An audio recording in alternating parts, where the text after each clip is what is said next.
Hi, my name is Will, and welcome to the Salesman Podcast. On today's episode, we're looking at selling with emotion in the feeling economy. Our guest, Roland Rust, is a distinguished university professor at the School of Business at the University of Maryland. He's the author of The Feeling Economy, which we're going to cover in this episode of the show. And with that, Roland, welcome to the Salesman Podcast.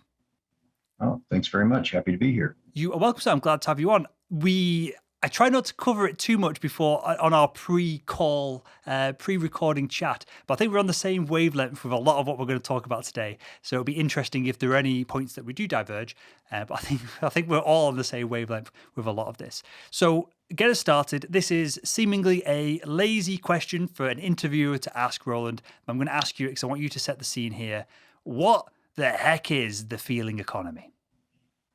Yeah. Okay. Very good question. The feeling economy is maybe an unexpected consequence of artificial intelligence, because there have really been a couple of main shifts in technology in the last 150 years. The first was the move toward the thinking economy from the physical economy.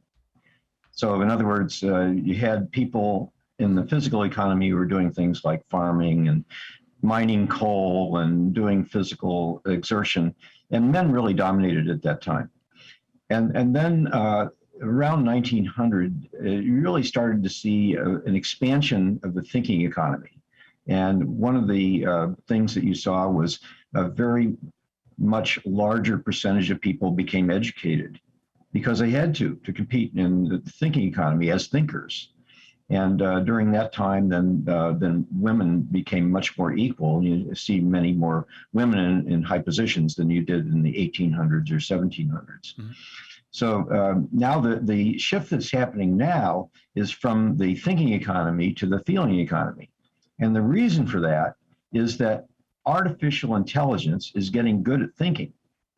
And the more thinking artificial intelligence can do, the more humans are pushed into doing things that they're better than AI at. And for the most part, that's things like feeling, interpersonal relationships. To some extent, for a while, we're going to have an advantage on things like common sense and intuition. But even that will probably go away in a little bit of time. So what our research suggests is that no later than 15 years from now, most jobs will be more feeling jobs than thinking jobs. And that shift is already well underway. Immediately, I've lost all the questions I was going to ask Roland. We'll drag it back for salespeople and business towards the end of the show. But a couple of things here. When you say salespeople, or perhaps people in general, salespeople in the context of this show, are perhaps better at emotional intelligence, feeling, empathy than AI right now, is that because AI literally can't do those things? Or is it because when a human engages with an AI, they don't like that's happening, they don't like that emotional kind of conversation happening, they prefer to do it with a human, and so it's a limitation of the person that's doing the engaging? Or is it very literally that AI can't handle that from a technological standpoint at the moment? Both of those things are true. One is people right now don't fully trust AI. They've seen the Terminator movies or whatever, and they just are a little bit concerned about AI, and they don't really trust AI to really have our best interest in mind. So there is that problem. But the other problem is that AI really just isn't very good at it. AI is struggling to do this right. What AI has to do is it has to understand people's emotional expressions, and it has to then respond appropriately emotionally. And there is active research in both of these areas. So for example, one of the things that AI is getting a lot better at is trying to figure out people's emotional reactions from how they look, what their face looks like, what kind of expressions do they have on their face. So, AI is getting better at that, but it still isn't that good. It's not as good as a person doing this. And fortunately, that'll be true for a little while. How much? Sorry to interrupt, yeah. Roland. Just I think this point's really important. How tangible is this? How objective is this? Because I know when my girlfriend comes home from work and she's in a mood about something, I know there's something up, but I can't quantify it like perhaps a computer program would want to, and it's trying to weigh different things up. I'm just getting a gut feeling that I want to be polite to her as she walks through the door. How much of this is down to so if you were trying to score this and I was trying to compete me against an AI, it would be very difficult to say who is better at this. So what's the barrier to this? Is it people's ability to recognize some of this stuff, or is it the objectivity of AI achieving a certain standard that it becomes human-like? Well, right now, people can pick up the nuance of emotional expression a lot better than machines can.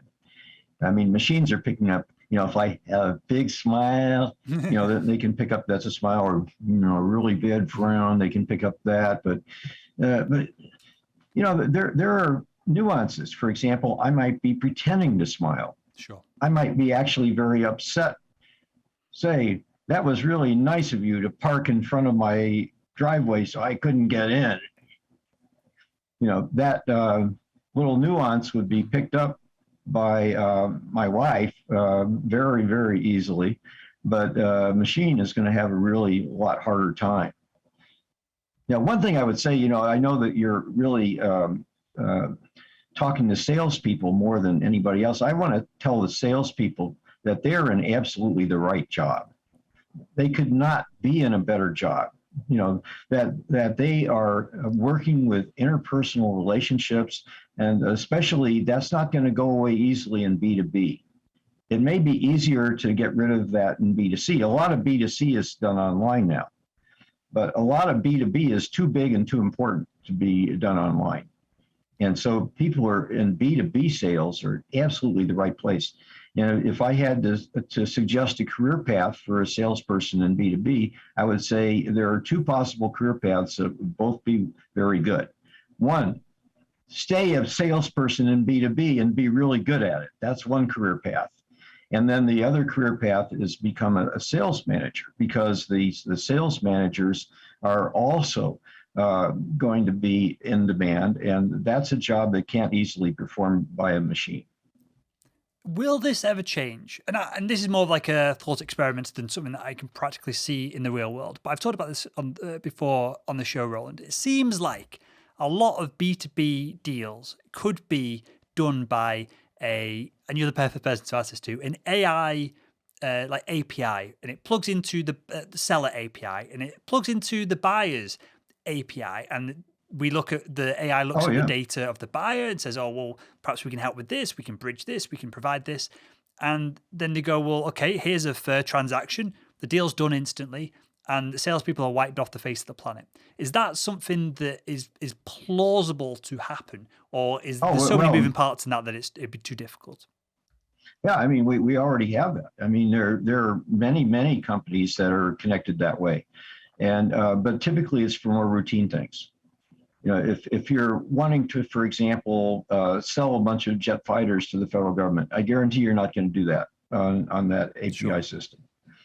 So the bigger and more complicated the deal is, and the more it's not routine, then the more people are going to be involved. And I don't see that going away anytime soon. There are a lot of big important deals being done. What can salespeople do to future-proof themselves, other than just get better at sales is quite generic, right? What can we do what can we learn, have that would be very difficult to replicate by the AI that inevitably is coming for all of us at some point, right? They are coming for all of us. I'm sorry to say. It's really something that is going to get us eventually, but we can hold it off to some degree. So one way to hold it off is to get good at teaming up with AI, because for a long time, what's going to be happening is AI is going to be doing the thinking part of the work, and the humans are going to be doing the feeling and interpersonal part of the work. So what salespeople, they don't have to be machine learning experts, but the salespeople need to be good enough to be able to team up with AI, because that's what the managers are looking for. They don't care who does the job. They don't care whether AI does the job or the human does the job. They could care less. What they care about is the job getting done. So what's happening now is that AI is getting better at certain parts of the job.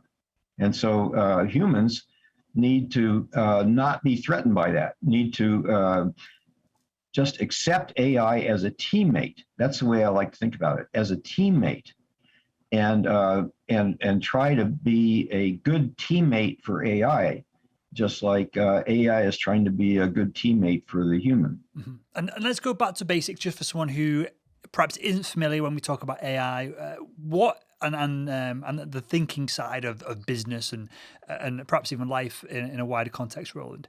What does it mean? What is AI good at? What should we proactively be letting AI replace in our workday so that we can become more effective and leverage the tools that we have that will make the biggest difference?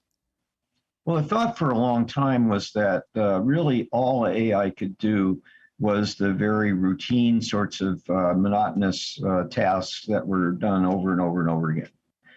And so the thinking was, well, as long as you have a good STEM job, you're okay. But of course, that's not true anymore. Actually, the STEM job people are in much more risk than the salespeople, because the salespeople are in a feeling economy job. And a lot of those STEM jobs are going to be taken over by AI. So the regular audience will know, I forgive you for not knowing this, Roland, but I've got a degree in chemistry. My dissertation was in computational chemistry, published kind of elsewhere in journals and that. But what we were doing was trying to take the lab work out of the lab and give such proactive and effective modeling in the chemical environment. And it was just computing power that was holding us back from going for larger proteins and interactions. We were stuck with hydrogen vibrating, bouncing off other hydrogens, and doing analytics and simulations based on that. But at some point, we're going to have the computational power to not have to use a lab. At some point, you're going to be able to put a problem into a computer. My brother's an analytical chemist. And at some point, you're going to be able to put these problems into a computer and go, hey, we need this outcome, run a billion different calculations and different simulations and work out something that we can then verify in experimental form. And so I think it's actually really exciting and really empowering for the audience to hear you say, Roland, that all of these nerds, which is me in a prior life, who are on the high horses doing all this lab research, looking down on us knuckle-dragging salespeople, we're the ones with the potential, career in there and the job security there. That's a weird dynamic that I know the audience haven't heard anywhere else. Yeah, it's true. And it's interesting what you were talking about modeling things with chemistry. In the broader sense, it's called a digital twin. You create a computer model of what it is you're trying to model. And of course, the computer model that models the thing that you're trying to model has to be much bigger than the thing you're trying to model. But that's been done for computer systems for many years. They build these little computers inside these huge mainframes and treat them as a digital twin. But now the digital twin idea is going much further. We're modeling more complex systems using these techniques, and that gives us a lot more insight than we used to have. So some of the things that used to be impossible to work out are now being able to be worked out, which means that people had better concentrate on the feeling side of things and not try to outthink that. So you mentioned right at the top of the show this progression through the centuries and there being limited real crux points where the industry as a whole changes dramatically and massively. And as you pointed out there, and I think you purposefully did this because it might be an interesting talking point for us, females are becoming, via the industry changing and technology changing, are becoming more via the, I feel bad as I say this, right? I'm trying to be politically correct when we're having a scientific discussion here, right? So I don't know why I'm overthinking the words that I'm saying, Roland. And so just to throw it out there for the audience as they hear me stuttering as I try and say this, and I'll just be blunt about it. Are we going to move into a position where women typically, stereotypically, data-led shows that they have perhaps a higher percentage chance of having more emotional intelligence, having more empathy? Are women that fit these categories going to come into their own in this modern world of sales where we're going to be partnering up with AI, where some of the thinking, more male aspect roles, stereotypes, you can clear this up as a second as I finish this terrible question, but we get into a point where the traits that women typically have or lean into more are going to be beneficial versus us grunting men who are who've dominated the sales industry over the decades and decades that have come prior. Yeah, I think a lot of the fact that you still have men having an advantage in certain kinds of sales are really more a matter of inertia. That it's a kind of a holdover from the 1950s and 60s world where, the men were the breadwinners and the women stayed at home and raised the kids. But the fact that the women traditionally over many, many millennia have been the ones that stayed home and took care of the kids actually give women a tremendous advantage in the feeling economy, because that nurturing and that empathy that's natural to them, even to a greater degree than men on average, will serve them really well. This is going to be a great time for women.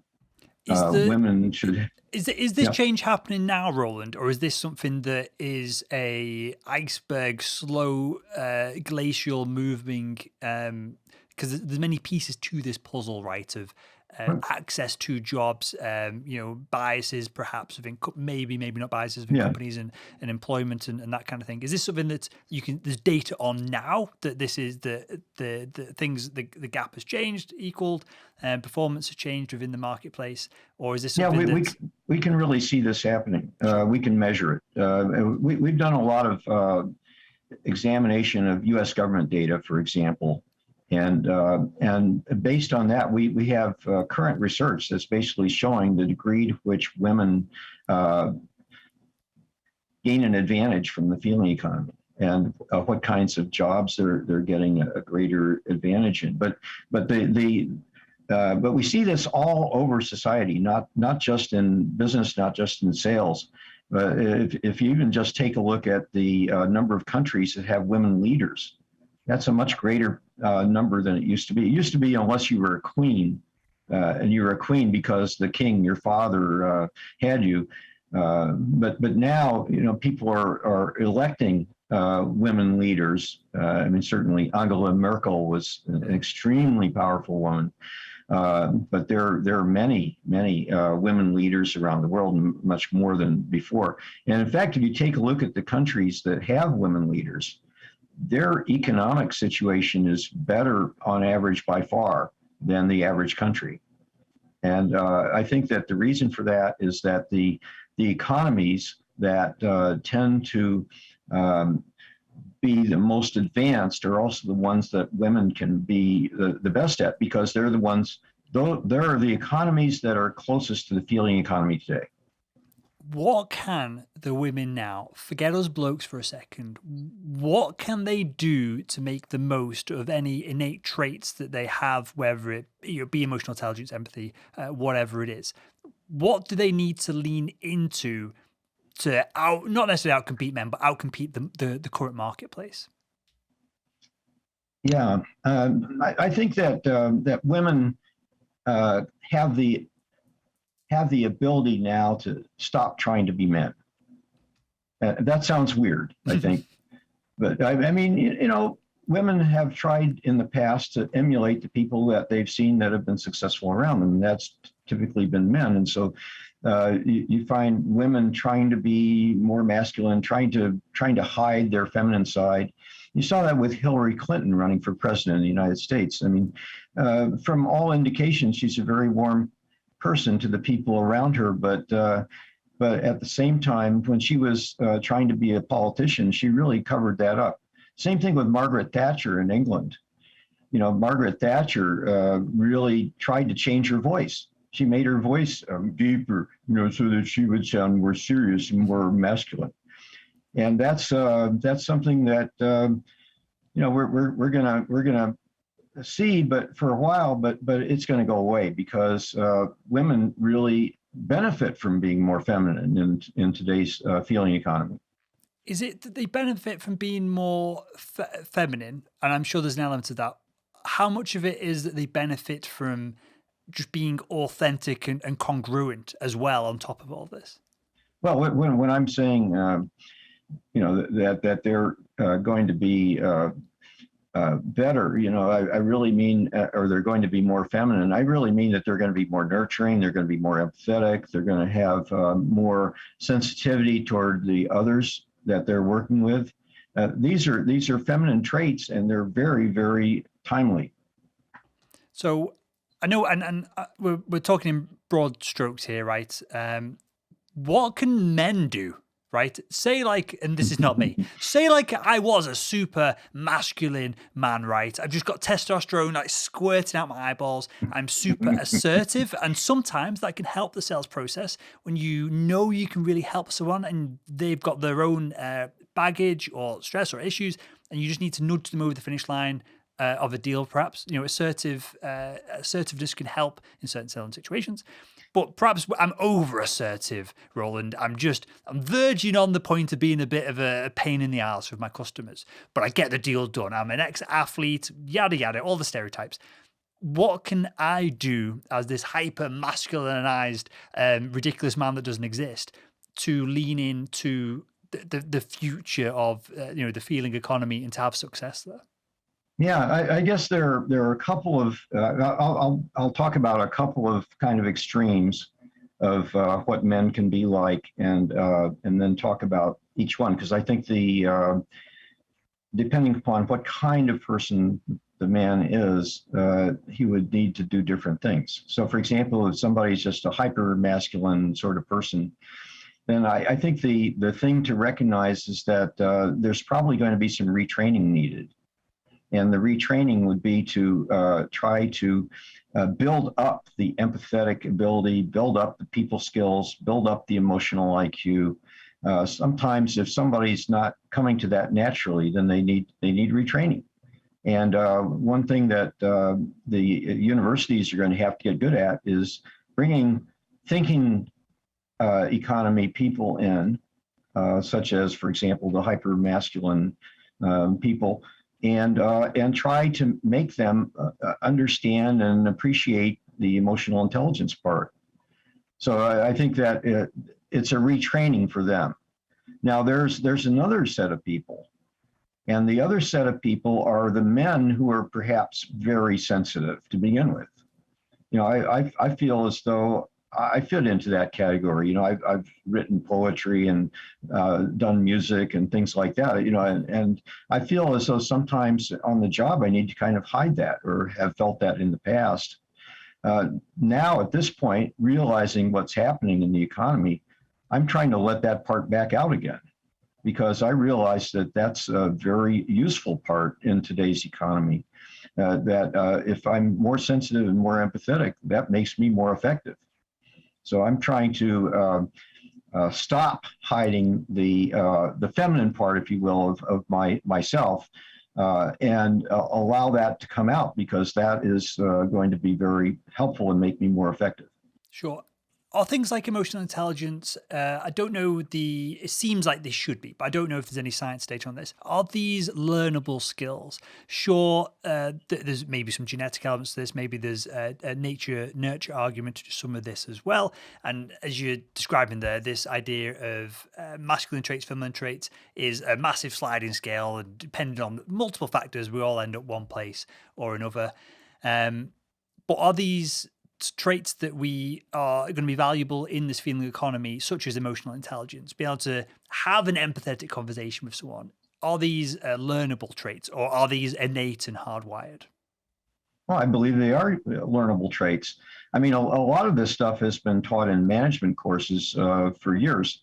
I think it is learnable. But I think we're not used to thinking about feeling skills as being something that's part of formal education. But maybe we need to change the way we think about that. Okay, final question for you, Roland, before we wrap up. I'm going to ask you to share a little bit about the book in a second as well. And that is, and I always ask, because we talk about AI regularly on the show, because typically within the context of this podcast, people say AI. What they mean is machine learning, right? They mean we are going to jump in our CRM system, we're going to type in potential customer's name, the company's name, and the AI/machine learning is going to say, well, there's a trigger event. Someone just left this organization. This just happened. That happened. And it says we should call them in 3 weeks from now because statistically that's a good time to get in touch. So I've got a bit of a bee in my bonnet with all these sales technology companies who say AI when clearly there's no, we have different definitions of these things. But with that said, yeah, I think that it's important to recognize that AI is broader than just machine learning. Yep. So machine learning is the thing that has made AI extremely popular today because it's been shown that it can do very well with prediction. So, you have that, but I mean, these CRM systems that you're talking about, they're AI. They're AI. They're just not machine learning in that sense. What's the difference? Just so I'm clear, so I can have a more informed conversations on this. Is there a definition of what AI is in the context of machine learning? Even better in the context of like a CRM or something. If you're familiar with, Einstein from Salesforce, or the Oracle's different AIs. And I've done CRM systems myself, so I know about that. And I think of AI as being anything that uses computing machinery to emulate or do better than what people are doing in their thinking. So the CRM system would definitely be AI in that definition. And I don't see anything wrong with that. We don't need to limit ourselves to machine learning. And in fact, I think that's a mistake. Machine learning in the end, I think is going to be shown to be limited. And I think that it's probably limited to predictive ability. Sure. And aside from that, I think we need to have perhaps different approaches. For example, one approach I use is Bayesian learning models. That is a statistical approach, really. It's not using the neural network approach at all, but that is just as much AI as anything else. It's just a different way of doing AI. Sure. Okay. Well, we'll wrap up with this, Roland. My final question, and obviously no one knows the answer to this, to the date, to the year, but how far are we away from there being AI, and maybe this gets replicated and scaled, that can do, I don't know, like for example, you can ask it to do admin tasks and it'll just go off and do them, and you'll have your spreadsheet back with your expenses and your mileage and all this kind of stuff that everybody hates doing. It's a waste of time, but typically humans do it because, in my experience, some of the tools that are out there, they need double checking by humans anyway. So a lot of people will just go, well, I'll just get it done. But it's a bad use of their time. How far away are we from that kind of AI where we can verbally tell it something? Perhaps it looks at us and reads a little bit of our emotions as to whether we're demanding it's done right now or whether it can be done next week or whatever it is. And then it goes and does perhaps an admin-esque task. Yeah, the answer to your question, I think, is it's going to be quicker than you think. Because what you're really talking about here is common sense and general intelligence. Sure. And it'll take decades, I think, for that to really come about. But according to our analysis, the feeling tasks will be more important than the thinking tasks by about 2035. That's on average. Okay, that is a huge difference. And the reason for that is that AI is going to be better and better at common sense and better at general intelligence, to the point where really what's going to be left is the very human people part of how do we deal with other people.